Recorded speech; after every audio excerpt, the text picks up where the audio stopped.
Hey, hi, I'm Tim Gibson. I'm going to talk to you about how to measure for flooring. Now, regardless of whether you're doing carpet or hardwood floors or tiles, your principles for measuring for flooring are all the same. So if we look at this room here, we've got a rectangular shaped room, but with one element, we've got a bay window here that we've got to take into consideration. So what we're going to do, and what I like to do, is I like to draw up a sketch of an area like this, and then I can just label down what my dimensions are. So what we'll do is we're going to measure the width from the wall to the beginning of this bay window, and then we'll measure the depth, and we'll have a rectangular dimension, and we can figure the square footage by multiplying the width by the depth of the room.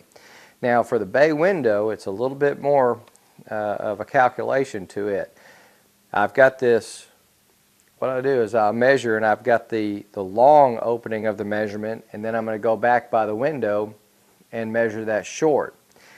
So if this happens to be about 10 feet and then or 12 feet here for the opening and 8 feet for the length by the windows, what I'm going to do is I'm going to add those two together and divide by 2. So in this case, I'd get a 10-foot measurement. So the 12 plus the 8 divide by 2, and then I'm going to measure the depth, which in this case is about 3 feet.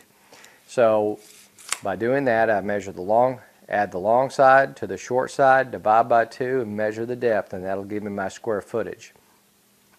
And then of course, if you have any room that has such as a kitchen that has an island in it or cabinets, you want to deduct for the size of the cabinets and not figure that into it. And then it's usually a good idea, particularly if you're installing a flooring surface by yourself, it's a good idea to figure at least 10% waste into your figure so you make sure you have enough. So I'm Tim Gibson, and that's how to measure for flooring.